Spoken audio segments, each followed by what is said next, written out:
ಆತ್ಮೀಯ ವಿದ್ಯಾರ್ಥಿಗಳೇ, 10ನೇ ತರಗತಿಯ ವಿಜ್ಞಾನ ವಿಷಯದ ಅಧ್ಯಾಯ 10 ಮಾನವನ ಕಣ್ಣು ಮತ್ತು ವರ್ಣಮಯ ಜಗತ್ತು ಅಧ್ಯಾಯದ ರಿವಿಷನ್. ಒಟ್ಟು ಅಂಕಗಳು 5, ಒಟ್ಟು ಪ್ರಶ್ನೆಗಳು 2 ಅಂಕದ 1, 3 ಅಂಕದ 1 ಪ್ರಶ್ನೆ. ಐರಿಸ್, ಪಾಪೆ, ಸಿಲಿಯರಿ ಸ್ನಾಯುಗಳ ಕಾರ್ಯ. ಐರಿಸ್ ಕಾರ್ನಿಯಾದ ಹಿಂಭಾಗದಲ್ಲಿ ಐರಿಸ್ ಅಥವಾ ವರ್ಣಪಟಲ ಎಂಬ ರಚನೆಯನ್ನು ಕಾಣುತ್ತದೆ. ಐರಿಸ್ ಎಂಬುದು ಕಡು ಕಪ್ಪಾದ ಸ್ನಾಯುಗಳ ಪದರವಾಗಿದ್ದು ಕಣ್ಣಿನ ಪಾಪೆಯ ಗಾತ್ರವನ್ನು ನಿಯಂತ್ರಿಸುತ್ತದೆ. ಪಾಪೆ ಕಣ್ಣಿನೊಳಗೆ ಪ್ರವೇಶಿಸುವ ಬೆಳಕಿನ ಪ್ರಮಾಣವನ್ನು ಕಣ್ಣಿನ ಪಾಪೆ ನಿಯಂತ್ರಿಸುತ್ತದೆ. ಸಿಲಿಯರಿ ಸ್ನಾಯುಗಳು. ಸಿಲಿಯರಿ ಸ್ನಾಯುಗಳು ಕಣ್ಣಿನ ಮಸೂರದ ಆಕಾರವನ್ನು ಬದಲಾಯಿಸುವ ಮೂಲಕ ದೃಷ್ಟಿಯನ್ನು ಕೇಂದ್ರೀಕರಿಸಲು ಸಹಾಯ ಮಾಡುತ್ತದೆ. ಹತ್ತಿರದ ವಸ್ತುಗಳನ್ನು ನೋಡುವಾಗ ಮಸೂರವನ್ನು ದಪ್ಪವಾಗಿಸಲು ಮತ್ತು ದೂರದ ವಸ್ತುಗಳನ್ನು ನೋಡುವಾಗ ಚಪ್ಪಟೆಗೊಳಿಸಲು ಇವು ಸಹಾಯ ಮಾಡುತ್ತವೆ. ಕಣ್ಣಿನ ಹೊಂದಾಣಿಕೆ ಸಾಮರ್ಥ್ಯ. ಕಣ್ಣಿನ ಮಸೂರದ ಸಂಗಮ ದೂರವನ್ನು ಹೊಂದಾಣಿಕೆ ಮಾಡುವ ಕಣ್ಣಿನ ಮಸೂರದ ಸಾಮರ್ಥ್ಯವನ್ನು ಕಣ್ಣಿನ ಹೊಂದಾಣಿಕೆ ಎನ್ನುತ್ತೇವೆ. ದೂರದ ವಸ್ತುಗಳನ್ನು ನೋಡಲು. ಸಿಲಿಯರಿ ಸ್ನಾಯುಗಳು ವಿಶ್ರಾಂತಗೊಂಡಾಗ ಕಣ್ಣಿನ ಮಸೂರವು ತೆಳ್ಳಗಾಗುತ್ತದೆ. ಇದರಿಂದ ಮಸೂರದ ಸಂಗಮ ದೂರವು ಹೆಚ್ಚಾಗುತ್ತದೆ ಮತ್ತು ದೂರದ ವಸ್ತುಗಳು ಸ್ಪಷ್ಟವಾಗಿ ಗೋಚರಿಸುತ್ತವೆ. ಸಿಲಿಯರಿ ಸ್ನಾಯುಗಳು ಕುಗ್ಗುವುದರಿಂದ ಕಣ್ಣಿನ ಮಸೂರವು ದಪ್ಪಾಗುತ್ತದೆ.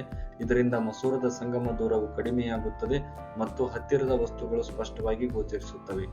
ದೂರ ಮತ್ತು ಹತ್ತಿರದ ಬಿಂದು. ಹತ್ತಿರದ ಬಿಂದು 25 ಸೆಂಟಿಮೀಟರ್ ಇರುತ್ತದೆ. ದೂರದ ಬಿಂದು ಕಣ್ಣಿನ ಅನಂತ ದೂರವಾಗಿರುತ್ತದೆ. ದೃಷ್ಟಿ ದೋಷಗಳು. ಸಮೀಪ ದೃಷ್ಟಿ ದೋಷದ ಅರ್ಥ, ಕಾರಣಗಳು ಮತ್ತು ಪರಿಹಾರ. ಸಮೀಪ ದೃಷ್ಟಿ ದೋಷ ಅಥವಾ ಮಯೋಫಿಯಾ. ಸಮೀಪದ ವಸ್ತುಗಳು ಸ್ಪಷ್ಟವಾಗಿ ಕಾಣುತ್ತವೆ, ಆದರೆ ದೂರದ ವಸ್ತುಗಳು ಸ್ಪಷ್ಟವಾಗಿ ಕಾಣುವುದಿಲ್ಲ. ಈ ದೋಷವನ್ನು ಸಮೀಪ ದೃಷ್ಟಿ ದೋಷ ಎನ್ನುವರು. ಈ ವ್ಯಕ್ತಿಗಳ ದೂರದ ಬಿಂದುವು ಅನಂತಕ್ಕಿಂತ ಹತ್ತಿರವಿರುತ್ತವೆ.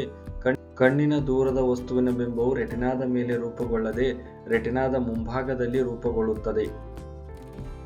ಈ ದೋಷ ಉಂಟಾಗಲು ಕಾರಣ ಕಣ್ಣಿನ ಮಸೂರದ ವಿಪರೀತ ವಕ್ರತೆ. ಕಣ್ಣುಗುಡ್ಡೆಯು ಸಹಜ ಸ್ಥಿತಿಗಿಂತ ಉದ್ದವಾಗಿರುವುದು. ಪರಿಹಾರ: ನಿಮ್ನ ಮಸೂರವನ್ನು ಬಳಸುತ್ತಾರೆ. ದೂರದೃಷ್ಟಿ ದೋಷ ಅರ್ಥ, ಕಾರಣಗಳು ಮತ್ತು ಪರಿಹಾರ. ದೂರದೃಷ್ಟಿ ದೋಷ ಅಥವಾ ಹೈಪರ್ಮೆಟ್ರೋಪಿಯಾ. ದೂರದ ವಸ್ತುಗಳು ಸ್ಪಷ್ಟವಾಗಿ ಕಾಣುತ್ತವೆ, ಆದರೆ ಸಮೀಪದ ವಸ್ತುಗಳು ಸ್ಪಷ್ಟವಾಗಿ ಕಾಣುವುದಿಲ್ಲ. ಈ ದೋಷವನ್ನು ದೂರದೃಷ್ಟಿ ದೋಷ ಎನ್ನುವರು. ಈ ವ್ಯಕ್ತಿಗಳ ಸಮೀಪ ಬಿಂದುವು ಸಾಮಾನ್ಯ ಸಮೀಪ ಬಿಂದುವಿಗಿಂತ ತುಂಬಾ ದೂರದಲ್ಲಿರುತ್ತದೆ. ಹತ್ತಿರದ ವಸ್ತುವಿನಿಂದ ಬರುವ ಬೆಳಕಿನ ಕಿರಣಗಳು ರೆಟಿನಾದ ಹಿಂಭಾಗದಲ್ಲಿ ಕೇಂದ್ರೀಕೃತವಾಗುತ್ತವೆ. ಈ ದೋಷ ಉಂಟಾಗಲು ಕಾರಣ ಕಣ್ಣಿನ ಮಸೂರದ ಸಂಗಮ ದೂರವು ಉದ್ದವಾಗಿರುವುದು. ಕಣ್ಣುಗುಡ್ಡೆಯು ಅತಿ ಚಿಕ್ಕದಾಗಿರುವುದು. ಪರಿಹಾರ: ಪೀನ ಮಸೂರವನ್ನು ಬಳಸುತ್ತಾರೆ. ಪ್ರೆಸ್ ಬಯೋಪಿಯಾ ಅರ್ಥ, ಕಾರಣಗಳು ಮತ್ತು ಪರಿಹಾರ. ಸಾಮಾನ್ಯವಾಗಿ ಕಣ್ಣಿನ ಹೊಂದಾಣಿಕೆ ಸಾಮರ್ಥ್ಯ ವಯಸ್ಸಾದಂತೆ ಕಡಿಮೆಯಾಗುತ್ತದೆ. ಹೆಚ್ಚಿನ ಜನರಿಗೆ ಸಮೀಪ ಬಿಂದು ಕ್ರಮೇಣ ದೂರ ಸರಿಯುತ್ತದೆ. ಅಂತವರು ಹತ್ತಿರದ ವಸ್ತುಗಳು ಆರಾಮದಾಯಕವಾಗಿ ಮತ್ತು ಸ್ಪಷ್ಟವಾಗಿ ಸರಿಪಡಿಸುವ ಕನ್ನಡಕವಿಲ್ಲದೆ ನೋಡಲು ಸಾಧ್ಯವಿಲ್ಲ. ಈ ದೋಷವನ್ನು ಪ್ರೆಸ್ ಬಯೋಪಿಯಾ ಎನ್ನುತ್ತೇವೆ. ಈ ದೋಷ ಉಂಟಾಗಲು ಕಾರಣ ಮಸೂರವು ತನ್ನ ಸ್ಥಿತಿಸ್ಥಾಪಕ ಶಕ್ತಿಯನ್ನು ಕಳೆದುಕೊಳ್ಳುವುದು ಅಥವಾ ಕ್ರಮೇಣ ಸಿಲಿಯರಿ ಸ್ನಾಯುಗಳು ದುರ್ಬಲಗೊಳ್ಳುವುದು. ದ್ವಿಸಂಗಮ ಮಸೂರಗಳು ನಿಮ್ನ ಮತ್ತು ಪೀನ ಮಸೂರಗಳೆರಡನ್ನೂ ಹೊಂದಿರುತ್ತವೆ. ಮೇಲ್ಭಾಗದಲ್ಲಿರುವ ನಿಮ್ನ ಮಸೂರು ದೂರದೃಷ್ಟಿಯನ್ನು ಹಾಗೂ ಕೆಳಗಿನ ಭಾಗದ ಪೀನ ಮಸೂರು ಸಮೀಪ ದೃಷ್ಟಿಯನ್ನು ಸುಗಮಗೊಳಿಸುತ್ತದೆ. ವಾಯುಮಂಡಲದಲ್ಲಿ ಬೆಳಕಿನ ವಕ್ರೀಭವನದ ಪರಿಣಾಮಗಳ ಪಟ್ಟಿ ಮಾಡುವುದು. ಬೆಳಕಿನ ವಕ್ರೀಭವನದ ವಿದ್ಯಮಾನಗಳು. ಸೂರ್ಯನು ವಾಸ್ತವ ಸೂರ್ಯೋದಯಕ್ಕಿಂತ 2 ನಿಮಿಷ ಮುಂಚಿತವಾಗಿ ಗೋಚರಿಸುವುದು. ಸೂರ್ಯನು ವಾಸ್ತವ ಸೂರ್ಯಾಸ್ತದ 2 ನಿಮಿಷದ ನಂತರವೂ ಗೋಚರಿಸುವುದು. ನಕ್ಷತ್ರಗಳ ತೋರಿಕೆಯ ಸ್ಥಾನವು ಅದರ ನೈಜ ಸ್ಥಾನಕ್ಕಿಂತ ಸ್ವಲ್ಪ ಬೇರೆಯಾಗಿರುವುದು. ನಕ್ಷತ್ರಗಳ ಮಿನುಗುವಿಕೆ, ಕಾಮನಬಿಲ್ಲು ಉಂಟಾಗುವಿಕೆ. ವ್ಯಾಖ್ಯಾನಗಳು. ಬೆಳಕಿನ ವರ್ಣ ವಿಭಜನೆ. ಬಿಳಿಯ ಬಣ್ಣವು ಅದರ ವಿಭಿನ್ನ ಬಣ್ಣಗಳ ಘಟಕಗಳಾಗಿ ವಿಭಜನೆ ಹೊಂದುವುದನ್ನು ಬೆಳಕಿನ ವರ್ಣ ವಿಭಜನೆ ಎನ್ನುವರು. ಬೆಳಕಿನ ಚದುರುವಿಕೆ. ಬೆಳಕು ಗಾಳಿ, ನೀರು ಅಥವಾ ಧೂಳಿನಂಥ ಮಾಧ್ಯಮದ ಮೂಲಕ ಹಾದು ಹೋಗುವಾಗ ಅದರಲ್ಲಿರುವ ಅಣುಗಳು ಅಥವಾ ಸೂಕ್ಷ್ಮ ಕಣಗಳಿಗೆ ಡಿಕ್ಕಿ ಹೊಡೆದು ಎಲ್ಲಾ ದಿಕ್ಕುಗಳಲ್ಲಿ ಹರಡುವುದನ್ನು ಬೆಳಕಿನ ಚದುರುವಿಕೆ ಎನ್ನುತ್ತಾರೆ. ಟೆಂಡಾಲ್ ಪರಿಣಾಮ. ಕಲಿಲ ಪದಾರ್ಥಗಳಿಂದ ಬೆಳಕಿನ ಚದುರುವಿಕೆಯ ವಿದ್ಯಮಾನವನ್ನು ಟೆಂಡಾಲ್ ಪರಿಣಾಮ ಎನ್ನುವರು. ವಿವರಣೆಗಳು. ನ್ಯೂಟನ್ ಪ್ರಯೋಗ. ಬಿಳಿ ರೋಹಿತದ ಪುನರ್ ಸಂಯೋಜನೆ. ಸರ್ ಐಸಾಕ್ ನ್ಯೂಟನ್ ರವರು ಸೂರ್ಯನ ಬೆಳಕಿನ ರೋಹಿತವನ್ನು ಪಡೆಯಲು ಗಾಜಿನ ಪಟ್ಟಕವನ್ನು ಬಳಸಿದ ಮೊದಲಿಗರು. ಗಾಜಿನ ಪಟ್ಟಕದ ಮೂಲಕ ಬಿಳಿ ಬೆಳಕನ್ನು ಹಾಯಿಸಿ 7 ಬಣ್ಣಗಳ ರೋಹಿತವನ್ನು ಪಡೆದರು. ಮತ್ತೊಂದು ಸಮರೂಪಿ ಪಟ್ಟಕವನ್ನು ಬಳಸಿ ಈ ಬಣ್ಣಗಳನ್ನು ಪ್ರತ್ಯೇಕಿಸಲು ಪ್ರಯತ್ನಿಸಿದರು, ಆದರೆ ಹೆಚ್ಚಿನ ಬಣ್ಣಗಳು ದೊರೆಯಲಿಲ್ಲ. ಮೊದಲಿನ ಪಟ್ಟಕದ ವಿರುದ್ಧ ದಿಕ್ಕಿನಲ್ಲಿ ಸಮರೂಪಿ ಪಟ್ಟಕವನ್ನು ತಲೆಕೆಳಗಾಗಿ ಇರಿಸಿದರು. ಬೆಳಕಿನ ರೋಹಿತವು ತಲೆಕೆಳಗಾದ ಪಟ್ಟಕದ ಮೂಲಕ ಹಾದು ಪುನರ್ ಸಂಯೋಜನೆಗೊಂಡು ಬಿಳಿ ಬೆಳಕನ್ನು ನೀಡಿದ್ದು, ಈ ವೀಕ್ಷಣೆಯು ಸೂರ್ಯನ ಬೆಳಕು 7 ಬಣ್ಣಗಳಿಂದಾಗಿದೆ ಎಂದು ತೀರ್ಮಾನಿಸಲು ಸಹಾಯವಾಯಿತು. ಕಾಮನಬಿಲ್ಲು ಉಂಟಾಗುವುದು. ಕಾಮನಬಿಲ್ಲು ಮಳೆಯ ನಂತರ ಆಕಾಶದಲ್ಲಿ ಕಾಣುವ ನೈಸರ್ಗಿಕ ರೋಹಿತವಾಗಿದೆ. ಇದು ವಾತಾವರಣದಲ್ಲಿರುವ ಅತಿ ಸಣ್ಣ ನೀರಿನ ಹನಿಗಳಿಂದ ಉಂಟಾಗುವ ಸೂರ್ಯಕಿರಣಗಳ ವರ್ಣ ವಿಭಜನೆಯಾಗಿದೆ. ಕಾಮನಬಿಲ್ಲು ಯಾವಾಗಲೂ ಸೂರ್ಯನ ವಿರುದ್ಧ ದಿಕ್ಕಿನಲ್ಲಿ ಉಂಟಾಗುತ್ತದೆ. ನೀರಿನ ಹನಿಗಳು ಕಿರುಪಟ್ಟಕಗಳಾಗಿ ವರ್ತಿಸುತ್ತವೆ. ಅವು ಸೂರ್ಯನ ಪತನ ಕಿರಣಗಳನ್ನು ವಕ್ರೀಭವನಗೊಳಿಸಿ ಚದುರಿಸುತ್ತವೆ. ನಂತರ ಆಂತರಿಕವಾಗಿ ಪ್ರತಿಫಲಿಸುತ್ತವೆ. ನಂತರ ಅಂತಿಮವಾಗಿ ನೀರಿನ ಹನಿಗಳಿಂದ ಹೊರಬರುವಾಗ ವಕ್ರೀಭವನ ಹೊಂದುತ್ತವೆ. ಬೆಳಕಿನ ವರ್ಣ ವಿಭಜನೆ ಮತ್ತು ಆಂತರಿಕ ಪ್ರತಿಫಲನದಿಂದಾಗಿ ವಿವಿಧ ಬಣ್ಣಗಳು ವೀಕ್ಷಕನ ಕಣ್ಣನ್ನು ತಲುಪುತ್ತವೆ. ನಕ್ಷತ್ರಗಳ ಮಿನುಗುವಿಕೆ. ನಕ್ಷತ್ರಗಳ ಮಿನುಗುವಿಕೆಯು ವಾಯುಮಂಡಲದಲ್ಲಿ ನಕ್ಷತ್ರಗಳ ಬೆಳಕಿನ ವಕ್ರೀಭವನದಿಂದ ಉಂಟಾಗಿದೆ. ವಾಯುಮಂಡಲದಲ್ಲಿನ ವಿವಿಧ ಸ್ತರಗಳು ವಕ್ರೀಭವನ ಸ್ಥಿರಾಂಕವು ಭಿನ್ನವಾಗಿರುವುದರಿಂದ ನಕ್ಷತ್ರಗಳಿಂದ ಬರುವ ಬೆಳಕಿನ ಸತತವಾಗಿ ವಕ್ರೀಭವನ ಹೊಂದುತ್ತದೆ. ಇದರಿಂದ ನಕ್ಷತ್ರಗಳು ಮಿನುಗಿದಂತೆ ಕಾಣುತ್ತವೆ. ಗ್ರಹಗಳು ಮಿನುಗುವುದಿಲ್ಲ. ಗ್ರಹಗಳು ನಕ್ಷತ್ರಗಳಿಗಿಂತ ಹತ್ತಿರದಲ್ಲಿವೆ. ಇದರಿಂದಾಗಿ ಅವು ನಕ್ಷತ್ರಗಳಿಗಿಂತ ದೊಡ್ಡದಿರುವಂತೆ ಗೋಚರಿಸುತ್ತವೆ. ಬೆಳಕಿನ ಆಕಾರವು ದೊಡ್ಡದಾದಂತೆ ಬೆಳಕಿನ ಸ್ಥಿತ್ಯಂತರ ಕಡಿಮೆಯಾಗುತ್ತದೆ. ಆದ್ದರಿಂದ ಅವು ಮಿನುಗುವುದಿಲ್ಲ. ಕಾರಣ ಕೊಡಿ. ಶುಭ್ರ ಆಕಾಶದ ಬಣ್ಣ ನೀಲಿ. ವಾಯುಮಂಡಲದಲ್ಲಿನ ಗಾಳಿ ಅಣುಗಳು ಮತ್ತು ಸಣ್ಣ ಕಣಗಳು ಗೋಚರ ಬೆಳಕಿನ ತರಂಗಾಂತರಕ್ಕಿಂತ ಸಣ್ಣದಾಗಿರುತ್ತದೆ. ಇವು ಬೆಳಕಿನ ಸಣ್ಣ ತರಂಗಾಂತರಗಳ ನೀಲಿ ಅಂಚನ್ನು ಹೆಚ್ಚು ಪರಿಣಾಮಕಾರಿಯಾಗಿ ಚದುರಿಸುತ್ತವೆ ಹೊರತು ಹೆಚ್ಚಿನ ತರಂಗಾಂತರವುಳ್ಳ ಅಂಚನ್ನಲ್ಲ.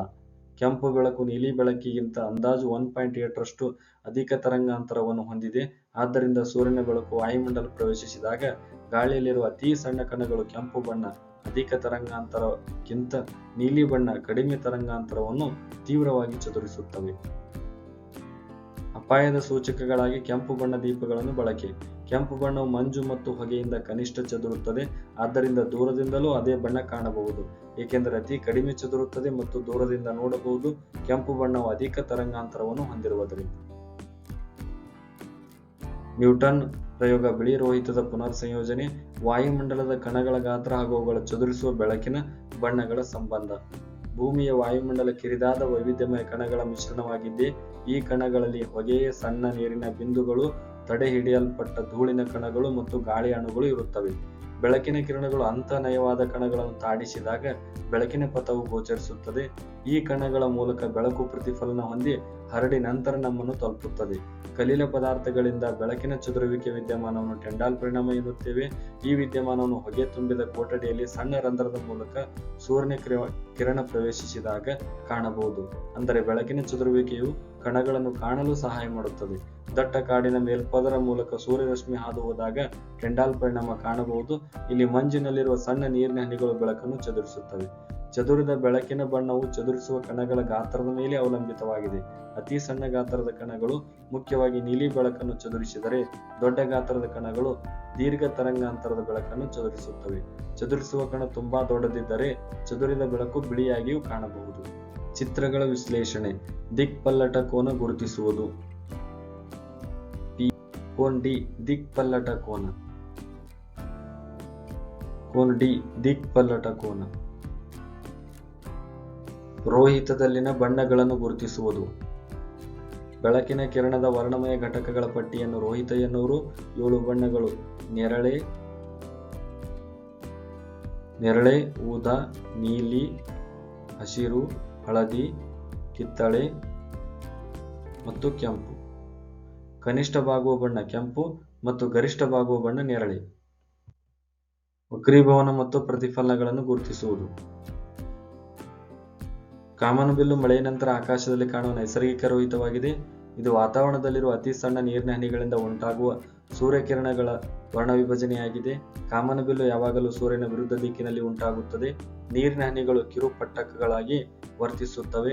ಅವು ಸೂರ್ಯನ ಪತನ ಕಿರಣಗಳನ್ನು ವಕ್ರೀಭವನಗೊಳಿಸಿ ಚದುರಿಸುತ್ತವೆ. ನಂತರ ಆಂತರಿಕವಾಗಿ ಪ್ರತಿಫಲಿಸುತ್ತವೆ. ನಂತರ ಅಂತಿಮವಾಗಿ ನೀರಿನ ಹನಿಗಳಿಂದ ಹೊರಬರುವಾಗ ವಕ್ರೀಭವನ ಹೊಂದುತ್ತವೆ. ಬೆಳಕಿನ ವರ್ಣ ವಿಭಜನೆ ಮತ್ತು ಆಂತರಿಕ ಪ್ರತಿಫಲನದಿಂದಾಗಿ ವಿವಿಧ ಬಣ್ಣಗಳು ವೀಕ್ಷಕನ ಕಣ್ಣನ್ನು ತಲುಪುತ್ತವೆ. ಧನ್ಯವಾದಗಳು.